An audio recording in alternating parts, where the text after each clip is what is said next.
Hello everyone, welcome to the Finasteride Lifestyle channel. And today we're gonna talk about a simple, easy three-step process that you can that I did follow. This is not medical advice. I'm just sharing my experience here.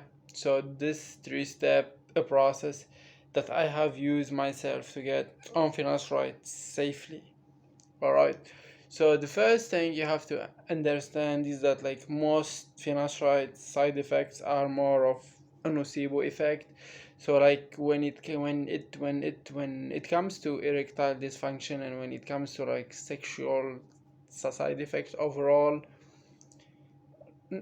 nocebo effects play a huge role. So if someone believes they're gonna get side effects, they would get side effects. You know, so you gotta understand that finasteride is 100% safe. It is also like a mind thing. I mean, just like don't read any kind of like bad experiences from it. Like try to kind of like stay away from like those people fear mongering about finasteride, especially like if there is no proof there that what they are saying is true. Also like oftentimes like when it comes to sexual sides when it comes to sexual side effects, there is a huge variety of causes. It could be a nocebo effect, it could be stress, it could be porn related problems, especially that nowadays actually porn causes erectile dysfunction. And like a lot of people are kind of mixing that up. There are like an infinite things that kind of cause erectile dysfunction. So just understand that, and like be more like relaxed. So that's like make sure that you understand that there is a nocebo effect in play here. That's the first step. And the second step is to get on insanely low doses of topical finasteride. I mean, I would not I mean, when I started on it, I didn't even use I didn't even use the oral finasteride. Really, I mean, I didn't get on it till like few months of safely using the topical finasteride. So, like when you're on finasteride, like get on 0.2 milligrams and like just like mix it up with your minoxidil and like use that 0.2 milligrams over a week, like use it like 3 times a week. So like that's like incredibly low dosing, to start with. And I did start with that. I would take like a quarter of a pill, or like even sometimes half a pill, and I would put some of that into my minoxidil. I mean, I would put it in like week minoxidil, because I use minoxidil kind of like daily, or like at least like 3-4 times a week, and I would put like a quarter of a finasteride pill in there, and I would use it. So that's like very very low. That's like extremely low dosing, and I still did see results. My hair stopped thinning. I saw like ground, like I regained some ground, but that's how I did start, and it was like safe. There was no side effects at all. So that's what I would recommend for you guys if you are trying to get on finasteride safely. Get on topical finasteride and get on extremely low doses. I mean, you can go as low as you want. You just start. You can even go as like 0.2 milligrams a week, just like split it up. And the great thing about topical finasteride, you can go on pretty low doses easily, right? So you can actually have like 0.2 milligram, or you can have like half a pill, and you just put it in your minoxidil and you kind of like you use it over a week or whatever. So you can actually get on very low doses, even though I do not recommend. I mean, for me, I did not stay on that low of a dose for a while. After that, I usually started taking the pill. Like I just take. I actually I now I take, I mean, finasteride, like I take 1 milligram a day. So I take half a milligram orally, and I take the other half usually through topically through minoxidil with my minoxidil. So that's what I personally do, and I have been seeing great results with no side effects. So that's the second thing. I mean, that's the second step would be doses titration. Get like on incredibly low doses. And the third step would be to actually make some lifestyle changes. I think cold showers works best. Going to the gym and like some exercise that actually boosts your testosterone, such as squats, deadlifts, or just like going and lifting heavy overall, and like sticking more to your gym regimen.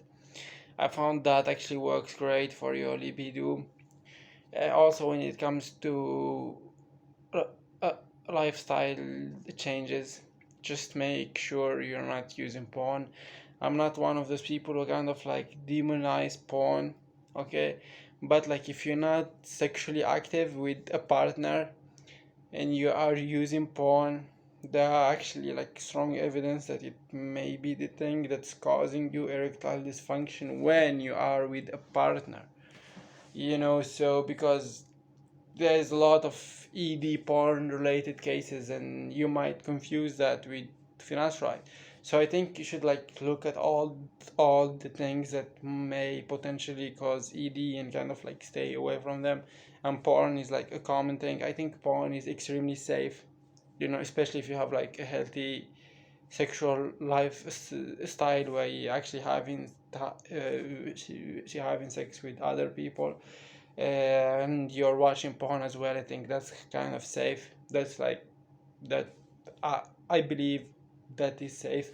But if you don't have any partners, or you have like occasional partners where like you're not having sex with another person for like with another real person, for like I mean, like let's say you're having sex like once in a while, maybe once a month, once every few months, and you're using porn daily, that might cause some problems when it comes to your sexual health. I mean, especially when it comes to your erectile function and dysfunction. So I recommend like staying away from porn, and make sure like and before you get on finasteride, make sure that you don't have any sexual issues, because a lot of people have sexual issues and they don't really pay attention to those. And then kind of like when they get on finasteride, they suddenly start paying attention to the sexual issues, and they blame it all on finasteride.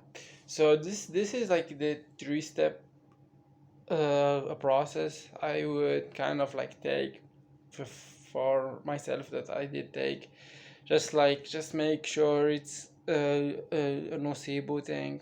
Okay, just make sure you understand it's a nocebo thing. That's the first one. Second one, go in incredibly low doses and the topical form. And the third thing, just make changes to your lifestyle. Go to the gym more often.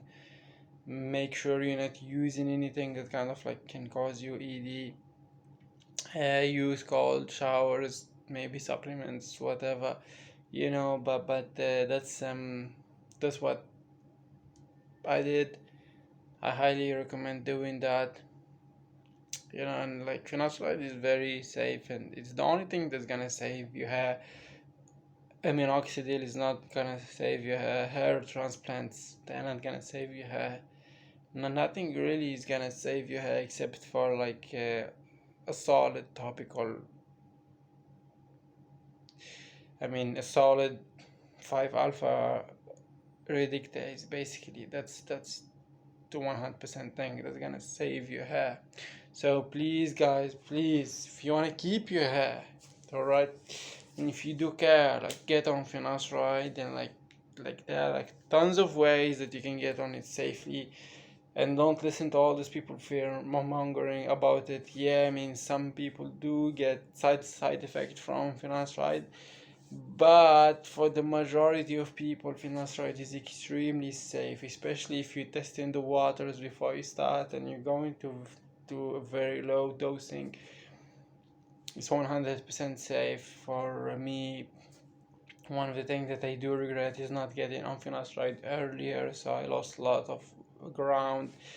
And yeah, so just like get on finasteride, guys, and it's gonna be safe.